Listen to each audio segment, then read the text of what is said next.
నయం చేయగరి ఎన్టీఆర్ కు ముఖ్యమంత్రి అయ్యే రాజయోగం ఉందట. జాతకరీత్యా ఎన్టీఆర్ కు ఛాన్స్ ఉందని, అయితే అది ఇప్పుడే కాదని అంటున్నారు. తాత ఎన్టీఆర్ స్థాపించిన తెలుగుదేశం పార్టీ కోసం ఎన్టీఆర్ 2009 ఎన్నికల్లో పెద్ద ఎత్తున ప్రచారం చేసిన విషయం తెలిసిందే. అయితే అప్పట్లో ఎన్టీఆర్ ప్రచారం చేసినప్పటికీ తెలుగుదేశం పార్టీ మాత్రం అధికారంలోకి రాలేదు.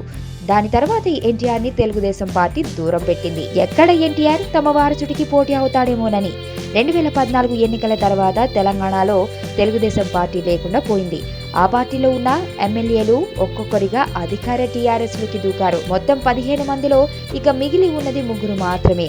ఆ 3లో ఆర్ కృష్ణయ్య టీడీపీతో అంటిముట్టినట్లుగానే ఉన్నారు. ఈ దశలో కొద్ది కాలం తర్వాత ఎన్టీఆర్ తెలంగాణ తెలుగుదేశం పార్టీ పగ్గాలు చేపడితే ప్రయోజనం ఉంటుందని, అప్పుడు 2019 ఎన్నికల్లో కాకపోయినా 2024లోనైనా ఎన్టీఆర్ ముఖ్యమంత్రి అవడం ఖాయమని అంటున్నారు.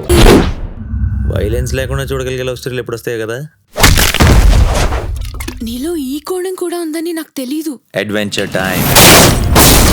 నిన్ను పెళ్లి చేసుకోవాలి, ఐశ్వర్య తెలివిగా చంపాలి. నాకు తెలిసి ఒక్కడే శత్రువు ఉన్నాడు. నేరం బయటపడే ఛాన్సే లేదు.